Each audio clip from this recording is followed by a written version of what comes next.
नमस्कार, म जयराम केसी। आज तपाईहरुमाझ उपस्थित भएको छु छेडाघाट नगरपालिका वडा नम्बर 2 मा अवस्थित सुयाडा मन्दिर, जो जाजरकोटको मात्र नभएर कर्णाली प्रदेशकै एक ऐतिहासिक पृष्ठभूमि बोकेको पर्यटकीय स्थल हो। आगामी भविष्यमा कर्णाली प्रदेशकै एउटा उत्कृष्ट पर्यटकीय स्थलका रूपमा सम्भावना बोकिरहेको यो सुयाडा मन्दिरको ऐतिहासिक पृष्ठभूमि, वर्तमान अवस्था, यसको निर्माणधीन भइरहेका यी मन्दिरहरूको अवस्था र भविष्यमा यसले पालिका स्तर र सिङ्गो राज्यलाई कसरी टेवा पुग्न सक्छ पर्यटकका हिसाबले भन्ने कुराकानी गर्नका लागि छोटो कुराकानीका लागि हामी उपस्थित भएका छौँ छेडाघाट नगरपालिकाका नगर प्रमुख आदरणीय व्यक्तित्व चन्द्रबहादुर थापाज्यूसँग। हार्दिक स्वागत छ सर। हजुर, धन्यवाद। हामी आज यो सुयाडा मन्दिरको अनुगमनका लागि तपाईहरु आउनुभयो, यही बीचमा हाम्रो यहाँ भेटघाट भयो र त्यो सम्बन्धी यो सुयाडा मन्दिरका विषयमा हामीले विभिन्न खालका चर्चा परिचर्चा र बाहिरबाट सुन्ने कुराहरू, थुप्रै प्रकारका सम्भावना बोकेको कुराहरू हामी सुन्छौँ। आज तपाई एउटा स्थानीय सरकारको माथिल्लो तहको नेतृत्व गर्ने व्यक्तिको हैसियतले यो सुयाडा मन्दिर आगामी भविष्यमा कस्तो खालको सम्भावना बोक्न सक्छ र यसको ऐतिहासिक पृष्ठभूमि कस्तो रहेको थियो, केही यो स्थापना गर्नुको पनि कारण केही होला, यतिसम्मको हामीले करोडौंको लगानी गरेर तपाईहरुले यो निर्माण गर्दै हुनुहुन्छ, यो निर्माण गर्नुको पनि तपाईहरुको केही उद्देश्य होला, यो विषयमा ऐतिहासिक पृष्ठभूमिका विषयमा केही छोटो जानकारी हाम्रो दर्शकहरुलाई दिइदिनु। धन्यवाद जयरामजी। यो खास गरी कर्णाली प्रदेश जाजरकोट जिल्ला छेडाघाट नगरपालिका वडा नम्बर 2 र दैलेख जिल्लाको भगवती माई गाउँपालिका को यो सिमानामा अवस्थित सुयाडा मालिका मन्दिरको सन्दर्भलाई लिएर यहाँले जसरी यसका केही पक्षहरूको विषयमा जानकारी प्राप्त गर्ने, जानकारी सम्प्रेषण गर्ने उद्देश्यले यहाँले हामीलाई यो अवसर दिनुभएको छ, त्यसको लागि धन्यवाद दिन चाहन्छु। जहाँसम्म हजुरले अघि उद्घोष गरे जस्तो यो सुयाडा मन्दिर, खास गरी सुयाडा मन्दिर अथवा सुयाडा चुलाकोट मन्दिर, मालिका मन्दिर, अझ यसलाई सुयाडा चुलाकोट मालिका मन्दिर भनेर चाहिँ हामीले अझ बढी यसलाई गर्छौँ। अब यो कर्णाली प्रदेशको अरू क्षेत्र जस्तै यो पनि महत्त्वपूर्ण धार्मिक र पर्यटकीय क्षेत्र हो भन्ने कुरामा चाहिँ दुई मत छैन। हामीले त्यसैको आधारमा त्यही एउटा सोच बनाएर, दूरदृष्टि बनाएर हामीले यसका चाहिँ केही पूर्वाधारहरू निर्माण गर्ने प्रयत्न गरिरहेको अवस्था विगत 6-7 आर्थिक वर्षदेखि हामी त्यो काम सुरु गरेका छौँ। अब जहाँसम्म यसको ऐतिहासिक पृष्ठभूमिको सन्दर्भलाई हेर्दाखेरि आजभन्दा 250 वर्ष अगाडि हामी बुझ्छौँ समाजमा त्यति बेला हाम्रो पौराणिक मान्यता पनि छ र समाजको त्यति बेलाको सामाजिक आर्थिक अवस्थाको सन्दर्भलाई हेर्दाखेरि वास्तवमा त्यस अवस्थामा मानवले अथवा मानव समाजमा के विश्वास गरिन्छ र अहिले पनि के विश्वास छ भने मालिका देवीहरू अथवा देवी देवताहरूले चाहिँ मानव कल्याण गर्नुहुन्छ, रक्षा गर्नुहुन्छ भन्ने ठुलो एउटा जनविश्वास आएको छ। त्यति मात्रै होइन, यो सुयाडा मालिका चुलाकोट मालिकाको सन्दर्भ अघि अध्यक्षले पनि भन्नुभयो यहाँ वडा नम्बर 2 को वास्तवमा तत्कालीन अवस्थामा हामीले कृषि क्षेत्रमा अलि बढी गाई भैँसी धेरै पाल्ने, जङ्गलमा होइन गोठालो गर्ने, होइन अब दुध दहीहरू धेरै प्रशस्त चाहिँ एउटै परिवारले चाहिँ 12-15 वटा भैँसी पाल्ने होइन, अनि जङ्गलमा त्यो भैँसीहरू गोठमा ल्याउने होइन, अब त्यो गोठमा त्यो भैँसीहरूको चाहिँ अब संरक्षण भनौँ न, मान्छेको संरक्षण, त्यो चाहिँ गोठको संरक्षण, भैँसीको संरक्षण र त्यो एक किसिमको कृषि व्यवसाय भनौँ न त्यति बेलाको चाहिँ हाम्रो गाउँघरमा चाहिँ यो क्षेत्रका भनौँ न, यो क्षेत्रमा बस्ने नागरिकहरूको चाहिँ दिनचार्य जीवनचार्य कस्तो थियो भन्दाखेरि गाई भैँसी गाईबस्तु पाल्ने, मलमूत्र त्यसको सङ्कलन गर्ने, दुध दुहुने, घिउ बनाउने, दही बनाउने, अनि त्यो चाहिँ आफूले पनि खाने, आफूले चाहिँ आफ्नो दैनिक जीवनमा प्रयोग गर्ने होइन, खानपिनको रूपमा, आहार विहारको रूपमा, र अब घिउ बनाएर चाहिँ बजार लिएर चाहिँ आफ्नो दैनिक आवश्यकताहरू परिपूर्ति गर्ने चाहिँ त्यो एउटा चाहिँ महत्त्वपूर्ण त्यति बेलाको आर्थिक क्रियाकलाप मध्येको एउटा महत्त्वपूर्ण क्रियाकलाप हो। र अब धेरै मध्येको चाहिँ धेरै भैँसी पालेर चाहिँ दुध दही बनाउने एउटा प्रचलन थियो र चाहिँ यो अन्दरकोटद्वारा भनेर चिनिन्छ। एउटा हामी जाजरकोट जिल्लाको अन्दरकोटद्वारा, सरुद्वारा, विभिन्न द्वारा थियो त्यति बेला। त्यो चाहिँ त्यति बेलाको इलाका प्रशासनिक विभाजन पनि त्यसरी भएको थियो। अनि अन्दरकोटद्वारामा बस्ने अन्दरकोटका चाहिँ बुढा भनेर चाहिँ चिनिने होइन, उहाँहरूको अघि अध्यक्षले पनि भन्नुभयो यो चुलाकोट मालिकामा हामी दुईटै जिल्लाको, खास गरी दैलेख जिल्ला र जाजरकोट जिल्लाको यो भदौ पूर्णिमाको दिन त्यो चाहिँ मालिकालाई चाहिँ दुधको धार चढाउने, त्यसबाट चाहिँ मान्छेले आफ्नो मनोकांक्षा पुरा होस्, आफ्नो अभिष्टहरू, आफ्नो उद्देश्यहरू, आफ्नो भलो चाहिँ कल्याण गरून् भनेर चाहिँ मालिकालाई चाहिँ सम्झिने अथवा चाहिँ मालिकालाई चाहिँ वर माग्ने होइन त्यो खालको चाहिँ आशीर्वाद माग्ने त्यस्तो चाहिँ प्रचलन अहिले पनि रहिआएको छ। त्यही मान्यता अनुसार हामीले अब यति मात्र होइन, तपाईँले हेर्नुभएको छ यो डाँडा डाँडामा चाहिँ अझै पुरानो मान्यता के रहेछ भने मालिकाहरू चाहिँ पहिला डाँडा डाँडामा बसेको मालिका देवीहरू पहिला डाँडामा बसेर कहीँ बास बसेको कहीँ विश्राम बसेको आधारमा छेडागाडमै तपाईँले हेर्नुभयो भने कार्की गाउँ मालिका होइन, कार्की गाउँ मालिकादेखि चाहिँ हामीले अब सुयाडा के अरे मछैना मालिका अनि त्यसपछि यो सुयाडा चुलाकोट मालिका भनेर चाहिँ हामी यसरी अनि यति मात्र होइन छेडागाडकै तपाईँको चाहिँ 3 नम्बरमा हेर्नुभयो भने अर्को बाङकोट मालिका भन्ने ठुलो चाहिँ एउटा मालिकाको चाहिँ छुट्टै फेरि त्यहाँ चाहिँ हामी त्यो गुफा छ त्यहाँ हामी त्यहाँ मालिका बसेको अहिले पनि मालिकाको चाहिँ त्यहाँ उहरू पाउँछ मूर्तिहरू पाउँछ त्यो फेरि त्यही दिन चाहिँ पुज्ने चलन पनि छ। त्यसकारण यो क्षेत्रको अलि बढी चर्चित र यो क्षेत्रको चाहिँ अलि बढी हामीले धार्मिक पर्यटकीय क्षेत्रको रूपमा चाहिँ यो सुयाडा चुलाकोट मालिकालाई लिन्छौँ र अझ यसको कनेक्सन के छ भन्दाखेरि यो मालिका सुयाडा मालिका हामी अहिले हामी यहाँ चाहिँ जहाँबाट हामीले यो सन्दर्भ चाहिँ को विषयमा चर्चा गरिरहेका छौँ यो सुयाडा मालिका हो। यसको झन्डै 900 भनौँ न मिटर होइन 900 मिटर चाहिँ 900 देखि 1100 मिटर चाहिँ हामी चुलाकोट मालिका हामी माथि त्यो देखिने दृश्यमा माथि टपमा त्यहाँ चुलाकोट मालिका छ होइन। यो सुयाडा मालिका भनेको यहाँ चाहिँ अघि हामीले मैले चर्चा गरेँ यहाँ चाहिँ एकजना गुरु हुन्छ लक्ष्मीराम उपाध्याय भन्ने उहाँहरू गोठालो गर्न आउँदा भैँसी गोठा आउँदाखेरि सुतेर सपना देखेर चाहिँ देख्दा यहाँ मूर्ति छ है यो सुयाडामा अहिले जहाँ हामी छौँ यो यहाँ मूर्ति भेटिए केही न केही चिज छ भनेर उहाँले सपना देखेको होइन। त्यहाँ मालिकाको केही न केही अवशेषहरू छ है पुरानो भनेर सपना देखेर आएर उत्खनन गरेर अनि त्यहाँ चाहिँ केही त्यस्ता चिजहरू शिलालेखहरू ताम्रपत्रहरू अरू धेरै चिजहरू चाहिँ उहाँले भेटाएर अहिले यो मन्दिर बनिरहेको ठाउँमा चाहिँ जहाँ मन्दिर बनिरहेको छ होइन। अहिले तपाईँले हेर्न सक्नुहुन्छ यो यतापट्टिको चाहिँ यो क्षेत्र त्यहाँ चाहिँ यो पुरानो यो शैलीमा बनेका मन्दिरको त्यहाँ हेर्नुभयो भने त्यस्तो चिजहरू भेटिन्छ अहिले भेटिएर त्यसैको आधारमा चाहिँ यो क्षेत्रलाई फेरि हामीले एउटा धार्मिक पर्यटकीय क्षेत्र बनाउने भनेर यहाँ चाहिँ अहिले त्यसको सुरुवात भएको छ पूर्वाधार निर्माणको भने चुलाकोट मालिका त अब धेरै वर्ष 250 300 वर्ष सुरुदेखि नै होइन त्यो हामी यहाँदेखि चुलाकोट मालिका भन्नु त्यहाँ पुग्नलाई हामीले करिब 300 वटा सिडी चढ्नुपर्छ भन्ने एक किसिमको त्यो भन्नाले हामीले अब त्यसको एउटा अहिले त अब यतिकै बाटो छ होइन मान्छे जाने आवागमन गर्ने सामान्य त त्यो भगवती माईले बनाएको एउटा पदमार्ग जस्तो छ तर त्यसलाई अझै हामीले विकास गर्न सकेका छैनौँ। त्यो गर्न सक्यो भने यसको धेरै ठुलो फेरि अझ धेरै ठुलो क्षेत्रको रूपमा यसलाई विकास गर्न सक्ने सम्भावना छ। त्यसको पृष्ठभूमिको कुरा गर्दाखेरि होइन अब वर्तमानमा अघि हजुरले भनेको जस्तो वर्तमानमा हामीले के गरिरहेको अवस्था छ भने 6-7 वर्षदेखि यसको पूर्वाधार निर्माण गर्ने सुयाडा मालिका र चुलाकोट मालिकाको कनेक्सन चाहिँ बनाएर यसलाई ठुलो बृहत्तर चाहिँ पर्यटकीय क्षेत्र धार्मिक स्थलको रूपमा चाहिँ विकास गर्ने हाम्रो लक्ष्य छ र त्यही अनुसार हामीले यसको लगानी पनि गरिरहेको अवस्था छ। सङ्घ सरकार प्रदेश सरकार र स्थानीय तहले यसमा लगानी गरिरहेका छौँ हामीले 2-3-4-5 के अरे 5-6 आर्थिक वर्षदेखि हामीले 2-3 वर्षमा लगातार चाहिँ नगरपालिकाको तर्फबाट चाहिँ यहाँ लगानी गऱ्यौँ यो चाहिँ स्वर्गद्वारीको चाहिँ डिजाइनमा होइन। अब के भन्छ स्वर्गद्वारीको डिजाइनमा चाहिँ एकातिर हामीले नगरपालिकाले लगानी गरिरहेको अवस्था छ मन्दिरहरू पनि यो चाहिँ कर्णाली प्रदेश सरकारको वन तथा वातावरण मन्त्रालय डिभिजन वन कार्यालय झारखण्ड मार्फत निर्माण भएको आर्थिक वर्ष 79-80 निर्माण भएको यो मन्दिर हो होइन। त्यो हालसम्मको यो जो निर्माण भइरहेका छन् यसमा लागत कतिसम्मको होला? अब यो वन तथा वातावरण मन्त्रालयले के अरे मन्त्रालय कर्णाली प्रदेश सरकार अन्तर्गतको चाहिँ यो जिल्ला वन कार्यालय मार्फत ठेका भएको यो 1 करोडको चाहिँ ठेका हो। यता हामी जहाँ छौँ उभिया छौँ हामीले दक्षिणपट्टि नगरपालिकाले सुरु गरेको त्यो चाहिँ संरचना स्वर्गद्वारीको चाहिँ डिजाइनमा चाहिँ सुरु गरेको त्यो संरचनाको चाहिँ झन्डै 75-76 लाख खर्च भइसकेको छ त्यसमा त्यो संरचना। अनि सङ्घले गत वर्ष सङ्घीय सरकारले पनि यसमा 18 लाख चाहिँ खर्च गरिरहेको छ जहाँसम्म हामी अघि त्यहाँ हिँडिरहेका छौँ होइन। त्यो निर्माण सडकदेखि मन्दिरसम्मको चाहिँ वे पाथ भनौँ न वे चाहिँ मन्दिरको पनि फिनिसिङ कलरिङदेखि लिएर अरू कुरा चाहिँ त्यसलाई फेरि सुरु गर्ने भनेर चाहिँ गत वर्ष सङ्घीय सरकारबाट 18 तपाईँहरूले 5 आर्थिक वर्षदेखि हामीले यसको भौतिक पूर्वाधार निर्माणका लागि पहल गरिरहेका छौँ लगानीहरू गरिरहेका छौँ भन्नुहुन्छ। यो अब कति समयभित्र यो निर्माण भएर यो चाहिँ देवी देवता पुज्ने क्रम र पूजापाठ गर्ने क्रम यहाँ पर्यटकहरू भ्रमणको लागि आउने क्रम कहिलेदेखि सुरु होला त? अब पर्यटकहरू त यसै पनि आइराख्नु भएको छ नि होइन किनभने हामीसँग मध्य पहाडी राजमार्ग छ राजमार्गकै छेउमा चाहिँ हाम्रो यो ठुलो चाहिँ पर्यटकीय धार्मिक पर्यटकीय क्षेत्र छ। तर पनि यसमा चाहिँ खास गरी के हो भने हामी सुरुवात चाहिँ यो आर्थिक वर्षमा गर्छौँ अघि अध्यक्षले पनि भनिसक्नुभयो हामी यो आर्थिक वर्षदेखि नै पूजापाठको सुरुवात गर्छौँ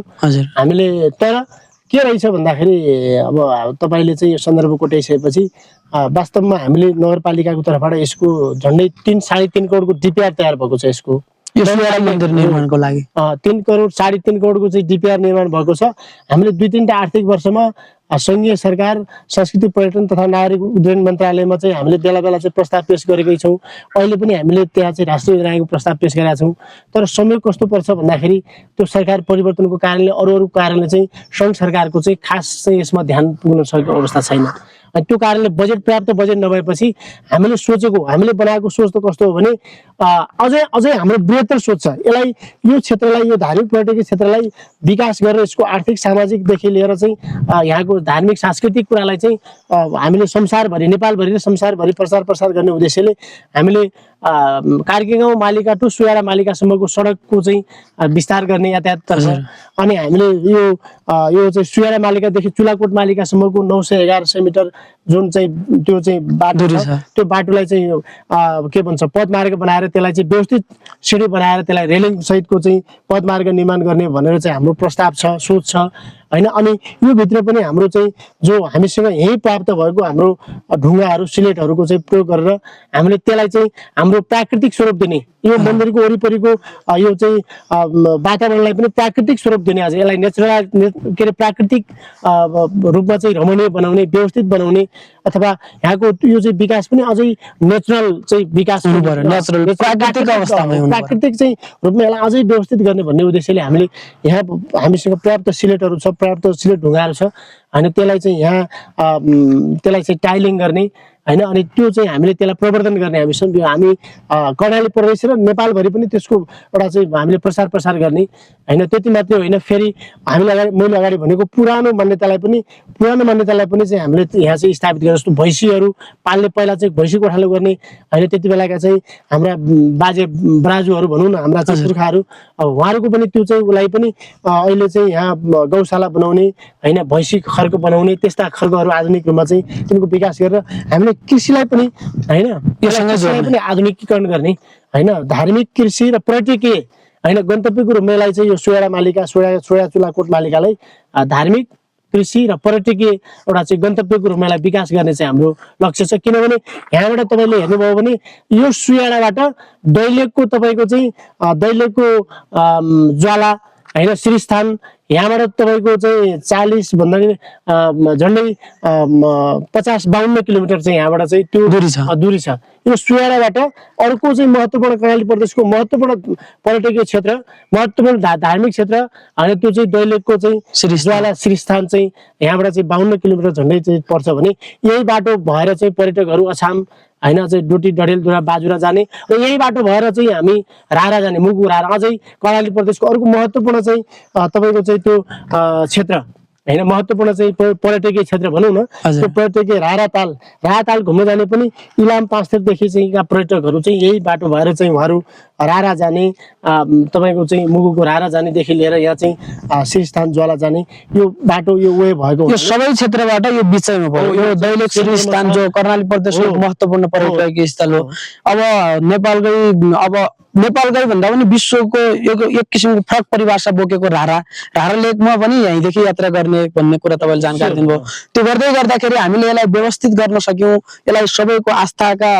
केन्द्र बनाउन सक्यौँ, सबैको विचारको केन्द्र बनाउन सक्यौँ भने ती सबै क्षेत्रमा पर्यटकका हिसाबले जाने महानुभावहरू यहाँ पनि आएर दर्शन गर्न सक्नुहुन्छ भन्ने तपाईँले मान्यता प्राप्त गर्नुभयो। त्यसका लागि तपाईँहरूले जुन डिपिआर को प्रयोग गर्ने, डिपिआर को एउटा डिजाइन गर्यौँ, तर पनि हामीलाई माथिल्लो सरकारबाट पटक हामीले अनुरोध गर्दाखेरि पनि त्यो डिपिआर एप्रुभ भएन, त्यही अनुसारको बजेट माथिल्लो सरकारले हामीलाई दिएन भन्ने कुरा गर्नुभयो। यसको लागि अझै पनि केही प्रक्रियागत रूपमा तपाईँहरूले प्रोसेस अगाडि बढाउनु पर्ने वा माथिल्लो सरकारले संघीय सरकारले यो गरिदिएको भए हुन्थ्यो भन्ने के अझै पनि आशा अपेक्षा छ? एकदम स्योर। मैले अघि तपाईँहरू भने हामीले जुन उद्देश्य राखेर, जुन दृष्टिभिजन राखेर, दृष्टिकोण राखेर हामीले यसको विकास गर्ने सोच बनाएका छौँ, लक्ष्य बनाएका छौँ हजुर हैन। त्यो अनुसार हामीले कर्णाली प्रदेश सरकारलाई पनि अस्ति भर्खर हाम्रो छलफल भएको थियो जिल्लामा, कर्णाली प्रदेशको वन तथा वातावरण मन्त्रालयमा उद्योग पर्यटन तथा वन तथा वातावरण मन्त्रालय अन्तर्गत जिल्लामा जिल्ला वन कार्यालय छ। जिल्ला वन कार्यालयमा नै हामीले अनुसूचीमा वडा नम्बर 2 को हाम्रो नगरपालिकाको प्राथमिकता मध्येको पर्यटकीय क्षेत्र मध्येको सुयाडा मालिका पूर्वाधार निर्माण तथा गौशाला तथा पूर्वाधार निर्माण भनेर यसको हामीले त्यो चाहिँ कर्णाली प्रदेश सरकारमा प्रस्ताव गरेका छौँ। हामीले फेरि सङ्घको राष्ट्रिय योजना आयोगमा पनि हामीले यही चाहिँ विषयलाई हाम्रो यही चाहिँ सोचलाई चाहिँ हामीले प्रायोरिटी राखेर हामीले कार्यपालिकामा छलफल गरेर निर्णय गरेर हामीले चाहिँ राष्ट्रिय अघि हाम्रो अध्यक्षज्यूले कुरा गर्नुभयो यहाँ चाहिँ गुरुकुल शिक्षाको पनि स्थापना गर्ने तपाईहरुको एक किसिमको योजना छ जसले धार्मिक विचारमा आस्था राख्ने ती गुरुका चेलाहरू यहाँ चाहिँ अध्ययन गर्न सक्छन् केही शैक्षणिक धार्मिक सम्बन्धी केही शैक्षणिक ज्ञानहरू उपलब्धि गर्न सक्छन् भन्नुभयो त्यसको विषयमा तपाईहरुको भावी योजना जो अहिले त यहाँ गुरुकुल विद्यालय स्थापना गर्ने खालको त्यस्तो खालको भौगोलिक अवस्था पनि छैन र यहाँको चाहिँ भौतिक पूर्वाधार पनि निर्माण भइसकेको छैन यो सम्बन्धी तपाईको आगामी भविष्यको केही योजनाहरू कसरी अगाडि बढाउन चाहनुहुन्छ कस्तो योजना बनाउनु भएको त्यो त हामी विगतदेखि पनि गइरहेको छौँ भने नगरपालिकामा हामीले अब यो शिक्षातर्फको धेरै हाम्रा सामुदायिक स्कुलहरू छन् हजुर सामुदायिक स्कुलभित्र पनि अर्को एउटा चाहिँ ती मध्ये हाम्रा झन्डै 80-81 वटा चाहिँ सामुदायिक विद्यालय त्यसपछि एउटा यो के भन्छ सांस्कृतिक विद्यालय भन्छ यो हजुर हामीले नगरपालिकाको शाखामै दर्ता भएर शाखाले यसको वार्षिक रूपमा चाहिँ हामीले यसमा सपोर्ट गरिरहेको विद्यालय हो यो यहाँको गुरुकुल शिक्षा हजुर गुरुकुल आश्रम भनेर यो वेद विद्या एउटा चाहिँ वेद चाहिँ पढाउने अहिले पनि सञ्चालनमा छ त्यो विद्यालय छ नगरपालिकाले हाम्रो त्यसको आवश्यक कन्ट्रिब्युट छ नगरपालिकाको एकजना टिचर हुनुहुन्छ हैन हामीले विद्यार्थी संख्याहरू पनि बढिराख्नु भएको छ विद्यार्थी भनेको गुरुको चेला मात्रै होइन हजुर यदि त्यो चाहिँ सांस्कृतिक विद्या पढ्न चाहने जसका पनि आउने भयो जसका पनि आउन पाउँछ जसका पनि त्यो ज्ञान आर्जन गर्न इच्छा राख्ने सबै व्यक्तिहरूको लागि तपाईहरुले त्यो सांस्कृतिक विद्यालयका रूपमा स्थापना गर्नु छ तर अहिले हामीले त्यसलाई अलि व्यवस्थित गर्न कसरी सकिरहेका छैनौँ भने अघि हजुरले भने जस्तो पूर्वाधारको अवस्था अरू विद्यार्थीहरू अरू टिचरलाई पनि अलिक व्यवस्थित ढङ्गले त्यसलाई अब शिक्षक परिचालन गर्ने खालको चाहिँ अब हामी रिसोर्सको कुरा पनि भयो अरू कुरा पनि गर्न नसकेर अझै यसलाई अलि विकास गर्न सकिएको अवस्था छैन तर पनि हामीले स्थापित गरेको स्थापना गरेको सञ्चालन गरेको नगरपालिकाकै पहलमा नगरपालिकाकै दृष्टिकोणमा सञ्चालन भएको छ अरू सामुदायिक स्कुल जस्तै पनि हाम्रो यसमा पनि कन्ट्रिब्युट छ यहाँ हैन त्यहाँ अहिले के छन् भन्दाखेरि यद्यपि गुरुले उहाँहरूले चाहिँ त्यो अलि त्यस्ता चाहिँ बालबालिकाहरू अनाथ टुक्रा बालबालिकाहरू ल्याएर चाहिँ उहाँहरूले चाहिँ अहिले सुरु गर्नु भएको छ तर हामीले त्यसलाई त्यस्तो होइन कि हामीले एउटा सांस्कृतिक पाठशालाको रूपमा चाहिँ हामीले स्थापित गर्ने यसलाई र चाहिँ अगाडि बढाउने चाहिँ त्यो खालको सोच छ त्यसको लागि भौतिक पूर्वाधारहरूको पनि निर्माण गर्नुपर्ने आवश्यक छ त्यति मात्र होइन त्यहाँ चाहिँ जनशक्तिको आवश्यकता छ त्यति मात्रै होइन त्यो अरू त्यसलाई सञ्चालन गर्ने नीति प्रक्रिया व्यवस्थापनका पक्षहरू पनि थुप्रै छन् कामको चाहिँ आवश्यकता छ हैन स्वाभाविक हिसाबले उहाँहरूको अपेक्षा पनि छ हाम्रो बेला यसमा कुरा पनि हुन्छ स्वयं हाम्रो शिक्षा शाखा मार्फतै त्यो अनुमति ल्याएर सञ्चालन भएको विद्यालय हो गुरुकुल विद्यालयले सांस्कृतिक विद्यालय सांस्कृतिक पाठशाला हैन त्यसकारण त्यो चाहिँ हामी यहाँ त्यो यो सँगै जोडेर हैन मैले अगाडि भने नि यहाँ स्वर्गद्वारीको डिजाइनमा सुयाडाको चाहिँ जो यो धार्मिक पर्यटकीय स्थल यो सुयाडा मालिका मन्दिरलाई सञ्चालन गर्ने जुन उद्देश्य छ त्यसको एउटै कन्सेप्ट छ एकीकृत कन्सेप्ट छ भनौँ न त्यो एकीकृत कन्सेप्ट छ त्यति मात्र होइन तपाईँले हेर्नुभयो भने हाम्रो भैरी लेक छ नजिकै हेर्नुभयो भने यतापट्टि हैन भैरी लेक भनेको यो पर्यटकीय हिसाबले धेरै हिसाबले बहुआयामिक क्षेत्र भएको ठाउँ हो यो भैरीमा चाहिँ तपाईँको चाहिँ कस्तुरी पाउँछ नेपालको चाहिँ दुर्लभ वन्यजन्तु मध्येको एउटा कस्तुरी हो त्यो कस्तुरी पाउने क्षेत्र पनि हामीले यहाँबाट तपाईँले हेर्नुभयो भने 1 किलोमिटर 2 किलोमिटर चाहिँ अलि पर त्यो भैरी लेक छ भैरी लेकको पनि त्यसको पनि आफ्नै खालको आयाम छ त्यसको आफ्नै खालको अर्थ छ भैरी लेकको चाहिँ हामीले भैरी लेकको गर्भभित्र अझै तपाईँले हेर्नुहुन्छ तामा खाने विगतमा चाहिँ तामा निकालेर चाहिँ यो खाने भएको हैन बहुमूल्य चाहिँ तपाईँको चाहिँ तामा खानी यहाँका पहिला चाहिँ यो यहाँ चाहिँ स्थायीवासीहरूले त्यही ठाउँको तामा निकालेर चाहिँ तामा प्रयोग गरेको इतिहास हामीसँग अहिले पनि छ त्यसकारण हामीसँग खानी छ हामीसँग जङ्गल छ हामीसँग जडीबुटी छ हैन यही मन्दिरको परिसर वरिपरिको जङ्गलमा तपाईँको चाहिँ जडीबुटी छ तपाईँले गर्मी के अरे हामीले हिउँदको समयमा हैन हिउँदे चाहिँ सिजनमा तपाईँले हेर्नुभयो भने चुलाकोट मालिकामा एउटा चाहिँ सामान्य एउटा भ्यू टावर राखेर तपाईँले यसको दृश्यको अवलोकन गर्न आउनुभयो भने यसको फरक छ तब अहिले पनि हामी माथि गएर टाकुरामा हेर्ने हाम्रो फरक हुन्छ त्यहाँ हाम्रो सोचै फरक हुन्छ तपाईँले यसो एकैचोटि हेर्नुभयो भने यसको त्यसमा मान्छेको कुनै फरक हुन्छ यो त्यसकारण त्यति मात्र होइन कि आजको जो मान्छेहरूमा चाहिँ एउटा जुन खालको चाहिँ मनोरोग चाहिँ विकास भएर गएको छ यो क्षेत्रलाई एउटा धार्मिक पर्यटकीय क्षेत्र बनाउन सक्यो भने यो आएर दुनियाँका पर्यटक हेर्ने मान्छे मात्रै होइन दुखी बिरामी रोगी बिरामी आएर चाहिँ यहाँ यो चाहिँ यो पीठमा भनौँ न मालिका आश्रममा आएर मान्छेहरूले भाकल गर्ने आस्था राख्ने मेडिटेसनको पनि काम हुन्छ यहाँ हैन रिफ्रेस हुने मान्छेहरूको चाहिँ त्यो खालको चाहिँ परिस्थिति पनि पछि निर्माण हुने खालको चाहिँ त्यस्तो बहुआयामिक सोच बनाएर यो सम्भावनाको कुरा भयो सम्भावनाहरू यसले धेरै बोकेका छ भन्ने कुरा बहुआयामिक चाहिँ क्षेत्र बहुआयामिक पक्ष चाहिँ ओगटेको क्षेत्र हो। त्यसैले यसको विकास र यसको चाहिँ आवश्यक व्यवस्थापनको खाँचो छ। हामीले त्यही एउटा चाहिँ बनाएर एउटा स्पिडमा हामी अहिले सञ्चालन गरिरहेका छौँ। यो हजुर। अब यहाँका अब यति कुरा के हो भने यहाँका नागरिकहरूलाई यहाँका चाहिँ सर्वसाधारणहरूलाई बुझाउन आवश्यक छ र हामी स्थानीय सरकारले पनि यसको जे स्पिड हामीले राखेका छौँ त्यसमा अरू सङ्घ प्रदेश सरकारले पनि हाम्रो स्पिडलाई हाम्रो चाहिँ यो सोचलाई अथवा हाम्रो अपेक्षालाई चाहिँ उहाँहरूले पनि त्यो अनुसारको चाहिँ सम्बोधन गर्ने प्रयत्न गरिदिनु भयो भने मलाई लाग्छ मैले अघि हजुरसँग भनेको कुरा चाहिँ होइन यो धार्मिक हिसाबले कृषिको क्षेत्र जडीबुटीको होइन त्यसपछि अब पर्यटकीय अरू धेरै दृष्टिले भनौँ न यसलाई बहुआयामिक पर्यटकीय गन्तव्यको रूपमा विकास गर्न सक्ने सम्भावना बोकेको ठाउँ हो यो चाहिँ सुयाडा चुलाकोट मालिका क्षेत्र। तपाईहरुले यो सुयाडा मालिक मन्दिरको विषयमा जुन खालको भिजन र जुन खालको आशा अपेक्षाका साथ लगानी गरेर राख्नु भएको छ त्यो लगानी कुनै बेला सबैले देख्ने गरी प्रयोगमा आउनेछ भन्ने हामीले पनि आशा अपेक्षा लिएका छौँ र त्यसका लागि तपाईहरुले जुन प्रकारको पहल कदमी गरेर राख्नु भएको छ स्थानीय सरकारबाट पनि महत्त्वपूर्ण भूमिका निर्वाह गरेर राख्नु भएको छ। आर्थिक लगानी गर्ने कुरा होला, भौतिक सहयोग गर्ने कुरा होला,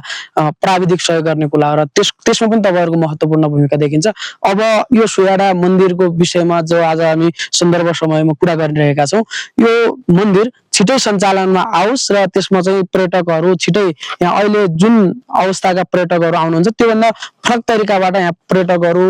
ध्यान गर्ने लगायतका जुन जुन उद्देश्यहरू तपाईँले राख्नुभयो त्यो उद्देश्यका पर्यटकहरू यहाँ छिटै आउनु भन्ने हामी शुभकामना पनि व्यक्त गर्न चाहन्छौँ। समयको लागि धेरै धेरै धन्यवाद। Thank you. तपाईँलाई पनि